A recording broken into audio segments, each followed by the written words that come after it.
안녕하세요. 김대영의 혈액사랑 이대서울병원 혈액종양내과 김대영 교수입니다. 오늘은 급성 골수성 백혈병의 관해 후 요법의 하나인 골수이식, 즉 조혈모세포 이식에 대해서 설명드리도록 하겠습니다. 우리가 골수이식이라는 것 자체가 상당히 어렵다고 생각을 하시죠? 하지만 골수이식은 충분히 하실 수 있는 치료고 또 급성 백혈병을 치료하는 데 있어서 매우 중요한 치료 중에 하나입니다. 오늘은 이 골수이식, 즉 조혈모세포 이식을 왜 해야 되고 어떻게 진행되는지 간략하게 설명을 드리도록 하겠습니다.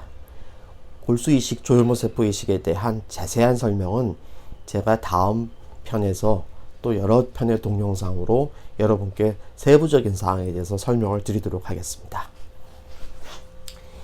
급성 골수성 백혈병의 병기라는 것을 설명을 드렸죠. 또는 이제 위험군이라고 그렇게 얘기를 하는데요. 이 병기 위험군에 대해서는 제가 앞서 설명드린 동영상을 다시 한번 참고해 주시기 바랍니다. 이 병기 위험군을 크게 세 개로 나누는데 저위험군, 중간위험군, 고위험군, 이렇게 세 개의 위험군이 있고, 중간위험군도 이제 두 개로 나누어서 중간에서 조금 더 좋은 쪽, 중간에서 나쁜 쪽, 이렇게 나눌 수 있다고 말씀을 드렸습니다. 그러면 골수이식은 이 중간에서 조금 더 나쁜 쪽과 고위험군에 해당하는 분이 이제 골수이식을 하는 쪽을 저희가 권장을 드립니다. 하지만 환자에 따라서는 중간 위험군 중에서 이 좋은 쪽에 해당하시는 분도 골수이식을 할 수 있습니다. 여러 가지 이유가 있을 수 있습니다. 나는 항암 치료만으로는 조금 더 부족하다고 생각을 해서 골수이식을 통해서 조금 더 완치 확률을 높이겠다. 또는 항암 치료하는 기간들이 너무 길어서 나는 골수이식을 해서 빨리 끝내고 싶다. 뭐 여러 가지 이유가 있습니다. 그래서 어떤 분이 이 조혈모세포 이식을 받아야 될지에 대해서는 각 병원에 계시는 담당 교수님들, 의사 선생님들과 꼭 상의하셔서 여러분들이 골수이식을 해야 될지 안 하셔야 될지를 잘 결정하시기 바랍니다. 오늘 제가 말씀드린 내용은 그냥 일반론에 불과한 겁니다. 그래서 이 중간에서 보통 고위험군, 그리고 고위험군에서 해당하는 이 치료가 이제 골수이식인데, 결국 이 골수이식을 해야 되는 큰 이유는 이런 분들이 재발의 위험이 항암 치료만으로는 조금 재발의 위험을 낮추는 효과가 떨어진다는 거죠. 그래서 골수이식을 통해서 재발률을 줄이는 효과를 거두기 위해서 조혈모세포 이식, 골수이식을 하게 됩니다. 그러면 이 재발을 줄이는 효과와 이제 이 골수이식, 즉 조혈모세포 이식에 따르는 여러 가지 합병증, 위험, 이걸 잘 비교해야 되는데, 이 중간 이상에 계시는 고위험군과 중간에서 조금 더 안 좋은 쪽에 계시는 분들은 합병증 자체보다는 재발을 줄이는 효과가 훨씬 더 크다. 그래서 골수이식을 해서 더 유리하다라고 판단하기 때문에 골수이식을 진행하는 거고요. 이 골수이식 자체가 합병증이나 위험이 없는 건 아닙니다. 그래서 여러 가지를 고려해야 됩니다. 이분이 골수이식을 할 수 있을 정도로 체력적으로 되는 분인가, 또 여러 가지 병이 같이 있을 때는 그런 병들을 잘 극복하면서 갈 수 있을 것인가. 예를 들면 당뇨, 고혈압, 뭐 이런 여러 가지 질환들을 가지고 계시는 분들은 이런 것들도 고려를 해서 골수이식을 할지 말지를 정해야 되겠죠. 그리고 우리나라에서 또 중요한 부분 중에 하나가 나이입니다. 연세가 드신 분들은 골수이식을 하기도 힘들지만, 또 우리 보험 기준이 현재는 70세 기준으로 해서 보험을 할 수 있게 돼 있습니다.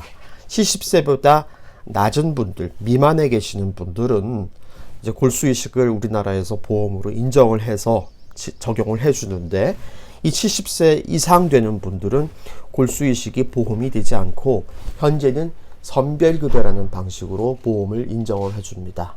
즉 본인이 내는 돈의 50%만 국가에서 지원을 합니다. 그리고 이 골수이식을 하는 과정 자체도 승인이 필요합니다. 미리 사전에 신청을 해서 그 승인을 받아야 되는 과정이 필요하죠.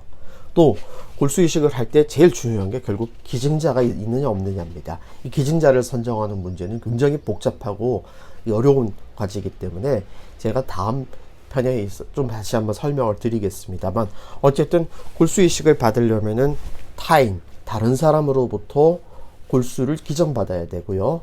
이 조혈모 세포를 기증받는 과정 자체가 상당히 복잡하고 까다롭고 어렵기 때문에 이러한 과정들이 충분히 고려가 되고, 또 이 기증자가 존재하는지 없는지에 따라서 골수이식을 할지 안 할지가 결정이 되는 그런 어려움들이 있습니다.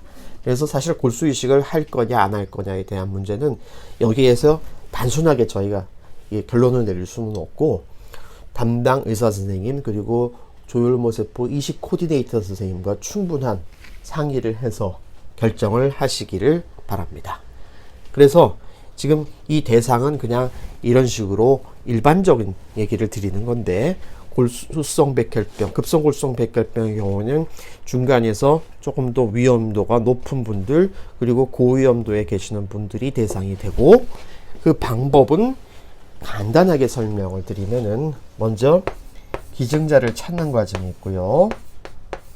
기증자가 찾아지면은 이제 보험 신청을 들어가서 보험 승인을 받습니다.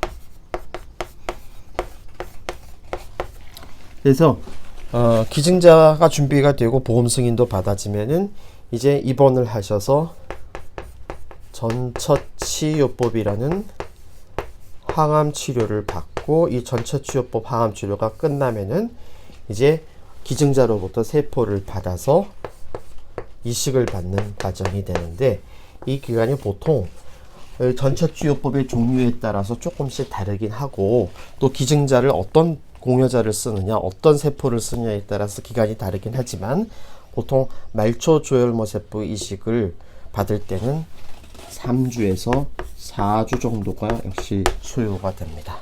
물론 이 기간이 끝나고 퇴원하신다고 해서 완전히 모든 치료가 종료되는 건 아니고, 골수이식 받은 세포들이 충분히 자리를 잡고 생착이 될 때까지 충분한 시간이 소요돼야 되고, 그 이후에 여러 가지 합병증에 대한 관리가 필요하기 때문에 골수이식을 받고 난 이후에도 최소 1년에서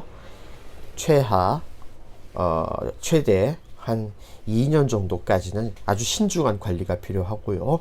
골수이식이 끝난 이후에도 5년 정도에서 우리가 재발 여부도 신중하게 관찰을 해야 되고, 여러 가지 합병증 관리를 잘 하셔야 됩니다.